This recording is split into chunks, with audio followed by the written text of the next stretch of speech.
Daily. And the headline there says, Kenyans to pay more phone and TV taxes. We've just had that report before the break, and the story is on page 6 of the People Daily.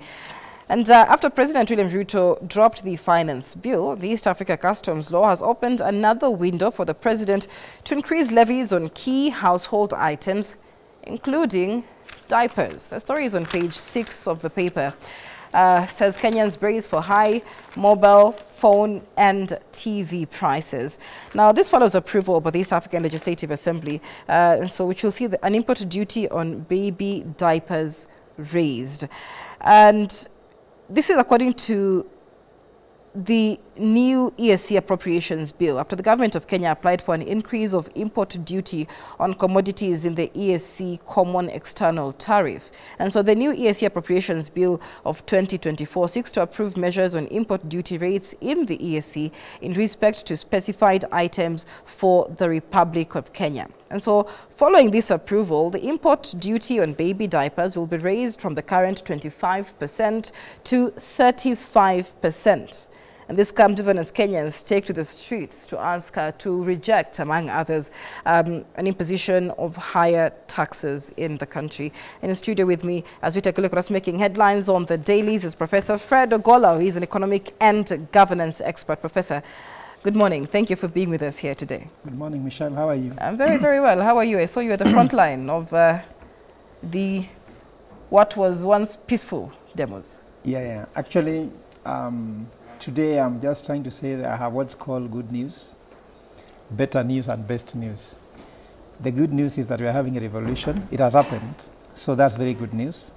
The better news, it has happened in our lifetime. Normally you are being told there will be a revolution. Then you are being told maybe it might not be in your lifetime. But here we have seen it in our lifetime right now. And the best news is how it happened. It happened in a way that both opposition and government was surprised. I think everybody was surprised.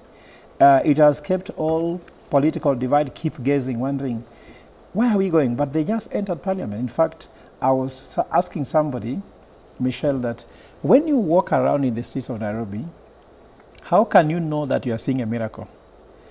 And for me, the miracle is that in 37 counties, which represent 150 towns in Kenya, young people between the age of 15 to 35 woke up and told our politicians that we are a thieving nation and we are stealing and we have to stop stealing. And they have put it in one of the strongest terms. You remember there was a time in the papers where I think that Kenya is a cheating nation, where they talk about the cheating habits in families. They talk about the issue of thieving nations, why corruption has gone up. And young people woke up and said, not again. Can they allow politicians to cheat? So for me, even if I would die now, I would say, like in the Bible, someone says, it's better to go home, because I've seen a revolution take place by young people. They have told us that there are some things that can be done using an old mold. They have told us that the old mold cannot be used to solve our problem, because the Kenyan problem has been created by that very mold. So they have just crushed the mold totally and thrown everything into completely disarray. No one even knows how to debate the matter. I even saw ODM making a press statement. They are even afraid of what to say and what not to say. Right. The president is trying to talk, yet everything is going wrong. The more people talk, the older generation, the worse it looks. The worse it looks. And, you know, there's that picture, so on the front page of the People Daily there, the picture of the protests yesterday. And perhaps the most memorable picture was those caskets that were dropped by young protesters in Nairobi Central Business District. Some said this was, as, you know, to symbolize the lives that were lost in this fight, especially in the anti-tax protests. Let's take a look at page let's begin from page 3 of the People Daily. Yes. Violent clashes, fatality mark nationwide protests. Protesters in Nyanza face off with police over finance bill. We have reports of gun drama, police brandishing pistols. And you talk about what a huge revolution and a win Tuesday was for supporters of the protests. But many now say that the protests are morphing into anarchy, especially looking at what happened yesterday. Are you still in support of these nationwide protests? Yes, the constitutional rights of Kenyan to protest cannot be withdrawn just because of the circumstances that it is taking place. I think we are having a state that has lost responsibility, because I saw William Ruto make a statement on the first day of protest, that is on Tuesday, when he said these ones are goons. He called them prisoners, he called them names. As a head of state, he has got the duty to distinguish. When you said so-and-so is a goon, if you say so-and-so is a criminal, criminals you should be knowing by name. No one can be called a criminal just by a blanket statement. Because if you say, for example, Fred is a criminal, you have to know what criminal act have I done. So those people you accused of infiltrating the demonstration, they should be identified by name. Who are they? If they are not the Gen Zs who are demonstrating, Gen Zs need to be protected on the street, not just protecting the state and the property. Even the Gen Zs demonstrating the state should be protected. So I expect the government to use the intelligence to identify who are the goons, separate the goons from demonstrators, and ensure demonstration takes place in the right manner. We've seen this thing taking place in countries like in Spain when I was in Barcelona. They had to look for those who are taking advantage of the demonstrations, and they separated them. So the government has got a duty to distinguish from goons and the demonstrators and separate and ensure that the demonstrators are safe. You know, no one can tell you you cannot fight for your right because sometimes there are implants from the government. There are implants from people who do not want the protest to continue. So the state should take responsibility. And I want to urge even the state for this matter. If the state themselves have shot Kenyans and killed them, who is worse? Is it the state or the goons? Because Kenyans who came to the street with a handkerchief, a bottle, I was there, Michelle, a handkerchief we carried. We carried a bottle of water and our phones. How should someone come with a bullet when we are carrying a handkerchief? When we carry a handkerchief, come with a handkerchief. If we carry a rungu, come with a rungu. There was no rungu.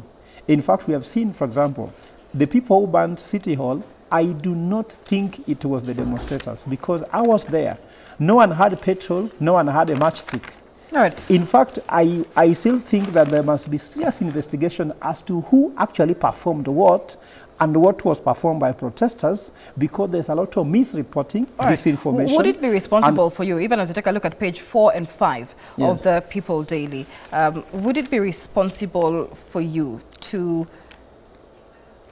as a supporter of these protests, would it be responsible to still carry on with these protests as planned Thursday, which is tomorrow, and as planned for Sunday, which is Sabasaba Day? Looking at the pictures we're seeing on the dailies here, we even saw traders in downtown Nairobi come together to guard their businesses. Some say there was possible, contracting of the Mungiki to protect their businesses itself. And so we're seeing peaceful Kenyans having to resort to gangs to protect their businesses at a time when, yes, the police authorities do have the responsibility to also maintain that law and order, but is it responsible to still call for more demonstrations? And that takes me to page 10 of the People Daily, and that is a daily cartoon there.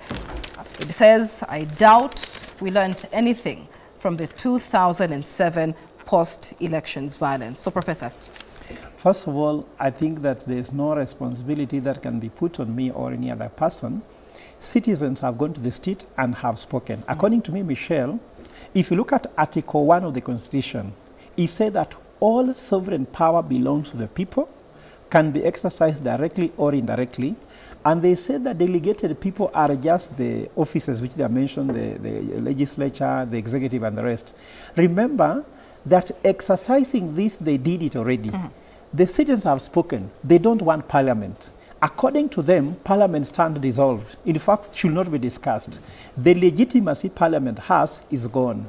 The president in State House should know that his legitimacy is gone. So we should not be saying they should continue protesting, that the state does not want to listen to them, and they are risking their life. Michelle, a bigger person, a bigger responsibility has more options. These citizens have no option. They are dying of hunger. Look at all those things hiking here. These people are more disadvantaged. They would rather die there. All right. I want to tell you something very interesting. Someone asked me, Professor, you with your qualification, why are you demonstrating? Why don't you go and teach? But look here, I am as qualified as I am. I've been on this state for more than 1 year now. I am unemployed with 5 degrees, 2 master's degrees, PhD, 16 World Bank certifications, I am unemployed. What am I doing in my house sitting there? And the young man who was shot, who was supposed to graduate this year from just Nairobi, just a few days he was shot dead, people said, why did he go there? After graduation, has approved a budget of 4.2 trillion with frozen employment. Okay. There's no future. And the only option these people have is to go to the street. If they manage to conquer the government, fine. If they die on the line of Let's duty. bring in But the Soy government Member can of listen Parliament to them and withdraw these things and tell them, let me be able to play to the terms you're putting there, and let's have a peaceful country. It is the government that has and the to question respond. then is, how much more can you push? Because many concessions have been made by the Kenya Kwanza administration. Let's bring in Soy Member of Parliament, Honorable David Kiplagat Mheshimiwa. Very good morning to you. Thank you for making time to be here today to speak to the people. What are your thoughts on the pictures you are seeing on the dailies with regard to the protests that took place yesterday? We've had even the opposition, especially members of the ODM party, come out and say the Kenya Kwanza government must take responsibility, including members of parliament who essentially on Tuesday got a message from Kenyans that the House has failed the entire country. Okay, thanks, Michelle. I think what happens, looking at the photos, what happens is a bit unfortunate that peaceful demonstrations can be turned into anarchy and burning businesses. And if you look at that, that is no longer a peaceful demonstration. It is something else, and it is next to anarchy that should be stopped. I feel from where I'm sitting is that listening to the younger generation, that is Gen Z, their main contention was the finance bill, which we, after discussing, because the constitution is paramount, especially on public participation. So although we had passed in parliament as Kenya Kwanza MPs, we retreated, and looking at it and balancing the pro and the pro and cons, it was withdrawn by the president. And having withdrawn, I think the reject finance bill hashtag should have ended there. But looking at it critically, you realize that these demos have other hands. It is no longer about finance bill. It is about something else, and also, as usual, the opposition have joined in, other groups have joined in. So we are dealing with a mongrel of demos that is no longer actually that was started by the younger generation. This is something but else. The younger generation has made it clear that it is no longer about the finance bill after the finance bill was rejected, and so the hashtag now is Ruto must go. The push from the Gen Zs is that they want to see changes, more changes in their own governance. And especially as a member of parliament yourself, Mheshimiwa, they have expressed dissatisfaction with parliament and their representation. Do you feel that those are credible claims? You see, Michelle, sometimes it's good to be factual. When you say that Kenyans have rejected the current government, which opinion poll have you done? Because at the end of the day, you win through a vote. What did Tuesday's invasion of parliament say to you? You see, you can, everybody can organize demos. Everybody has the potential of organizing demos. It's only that a certain group plays some decorum, and a certain group especially that is being led by the opposition, are organizing demos. Everybody can organize demos. The fact that a certain, The fact that a certain group has organized demos, then you just say that the government has lost legitimacy. Let us be factual. If the only way it can be shown that the government has lost legitimacy is through a vote where everybody participates, not a certain group. And I can tell you, if you look at when the younger generation was demonstrating, they were peaceful, they were carrying flags, but these ones, they are just looters. For sure, they are just looters. They loot shops. I doubt whether that was the agenda. So, looking at it, we need to separate the two issues, because I think the opposition and anybody who wanted to fight this government have gotten where to hide in the name of Gen Zs, and they are just destroying property. And I think we call upon the security apparatus to deal with the criminals. You are saying that the events on Tuesday that led to the breach in Parliament were not events that spoke of the dissatisfaction of Kenyans in their leadership. They were events by sponsored armed goons. A peaceful demonstration is different from, I'm saying there's a certain group that were genuinely demonstrating. That is the Gen Z who they have genuine concerns. And the president has said that let's talk. But there is this other group, I don't know it is coming from where, that have infiltrated this younger generation, and they are now destroying property and doing things that are actually unconstitutional. All right. Because I doubt whether in our constitution we support that when people go for a demonstration to air their views, they need to destroy somebody's shop. I doubt whether that is that is what is supposed to happen. Ogola. Yes. Yeah. For me, Michelle, I'm very concerned when I hear my brother David. David, you know me, I have nothing against Kenya Kwanza, but I'm only concerned about what is the right thing to do. You know, the first thing is that when let's start from where we began. When these people proposed the finance bill, people went through public participation and sought through memorandum. Kenya Association of Manufacturers, Safaricom, EABL, civil society, they wrote a memorandum of what they wanted changed in the finance bill 2024, just like 2023 as well. But they never listened. At that stage, it was amended. You understand? When after taking memorandum to the parliament, when you say we never listened, I no, thought listen. The document before David, and after public participation is totally different. Just let me proceed. When we saw what was taken to parliament for the second reading, the citizens saw that what they suggested to amend, like the issue of the vehicle circulation tax, the issue of eco-tax, all those taxes which were put in place, these people are not listening. So then they say, now, it's not about amend, let's go to reject.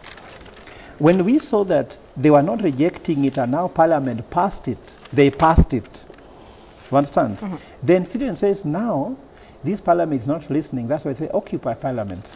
And when the president said that he is going to sign it, you understand, guys were concerned. So the president rejected the sign of the bill after people have been shot. Yes, but concessions were made. Concessions were made. So let me just move on with that. Now, the analysis I have here, Michelle, someone has died. They said reject it before Tuesday evening, isn't it? They said reject it when they gave a timetable of demos to ask you to reject. If the president called a press conference on Monday and said, we are rejecting it because we have listened to you, isn't it? We could have not had the demo. No one could have died, isn't it? Right. Michelle, let me tell you, I'm a husband. When I go home and my wife tells me, Professor, why are you late from work? Then I slap her, isn't it? My problem moves away from being late to domestic violence. So the fact that there was domestic violence on Kenyans on the streets of Nairobi, now we are saying we don't like you. Then secondly, the author of the finance bill, when we reject the finance bill, we reject the author as well. Because when you have chicken in a poultry farm, that gives you bad eggs, rotten eggs. Do you continue withdrawing the bad eggs? Because Finance Bill 2023 was a bad egg, isn't it? The budget was a bad egg. 2024 was a bad egg. So we are seeing that everywhere we go, we are seeing a lot of terror in the government, especially economically. So we said now we have lost faith in the whole government and the institutions we have. Let's bring in the member of parliament. I think Prof is, he has gotten a lot of time, but I think also, Prof, it's good to be factual. Allow me like 2 minutes to explain. And I think as a professor, you also need to understand the process of legislation. I understand the bill process. I even have the constitution. Let's let him speak. So, when we received the bill after first reading, it was committed to the committee, the relevant committee, that is the finance committee. They went through a thorough public participation, and in that bill, there are quite a number of things that Kenyans were complaining about. One of it was VAT on bread, you remember. Another one was the 2.5% motor vehicle tax. On the eco tax and excise duty, all those were reviewed, and the reason they were reviewed is that the public felt that it wasn't good. And when the bill was tabled, when the bill was tabled by the Finance Committee, it goes to the second reading.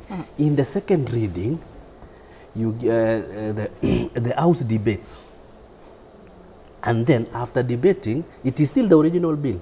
After debating, it now goes to the Committee of the Whole. In the Committee of the Whole, you now bring amendments. Everybody brings amendments. The Finance Committee brings amendments. Any member of Parliament brings amendments. And there were a raft of amendments that were done, around 20 of them, in order to align to the public participation.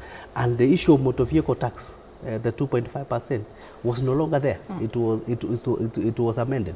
The issue of yes, amendments were made, and so you voted in favor. The issue of passing eco tax, we went to the imports, because what we realize in this country, the problem is unemployment, and the only way to address unemployment, I hear Professor, who is, I now doubt which school you went to, but I think that's not fair. Let's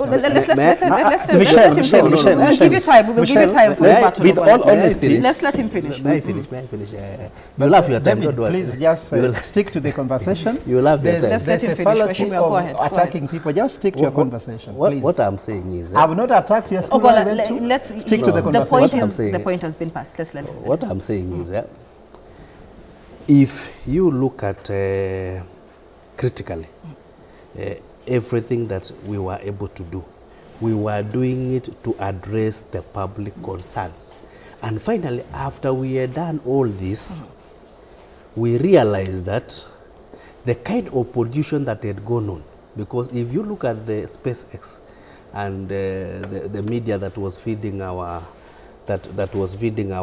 young people, you see, our explanation was we had interns, the teachers interns, around 46,000 that were on the street the other day.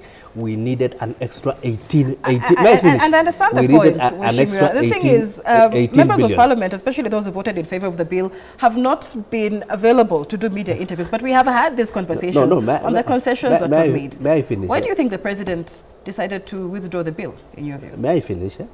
The bill, so that you know why we supported it. There were 1 month ago there was a strike for teachers and also for medical interns, and all those were factored around 20 billion. We had the issue of fertilizer subsidy. We had an increment of 10 billion. Yes. We had a raft of activities measures, and we've taken Kenyans through them. That actually, even if you look at the county allocation was increased by 15 billion. So all this money, around 347 billion, was to come from finance bill. On amendment, it was reduced from 347 to 220 and 20 billion to address that. Mheshimiwa, so what means, the main reason... May I finish? What means now, if Kenyans have said that it is still, that pain is still cannot be taken, so we now remove these additions from our appropriation bill, which we shall propose very quickly, the supplementary one, so that we can address the shortfalls. We now remove all this raft of increments that had been done, so that we can be able to withdraw finance bill.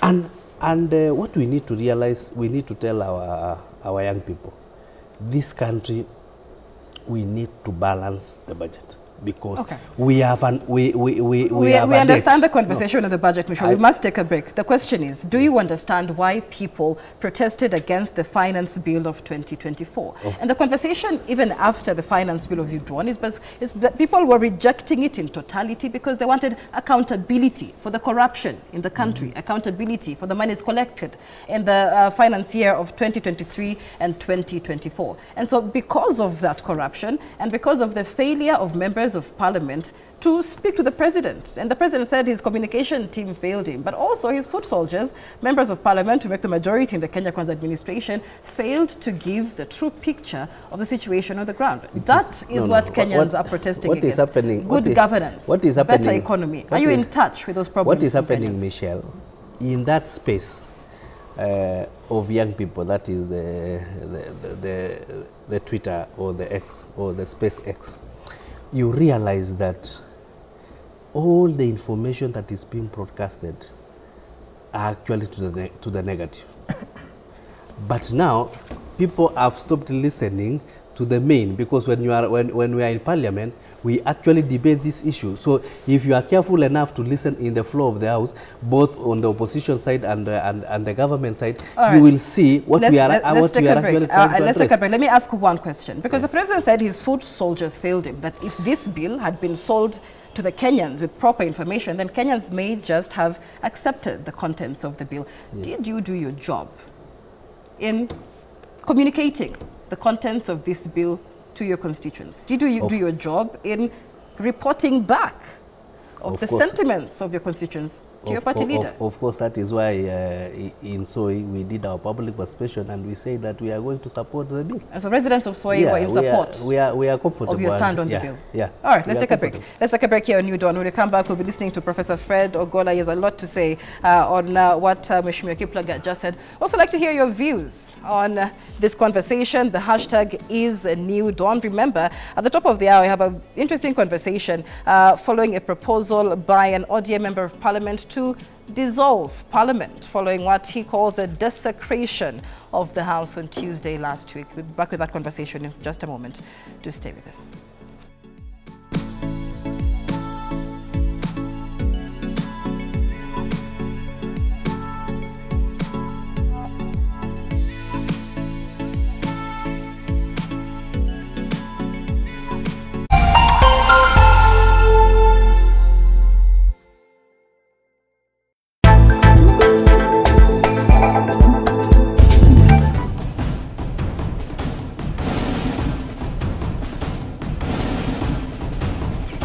Joe Jefferson, a boy from the ordinary world, Earth, has been summoned to Muddle Earth, a medieval fantasy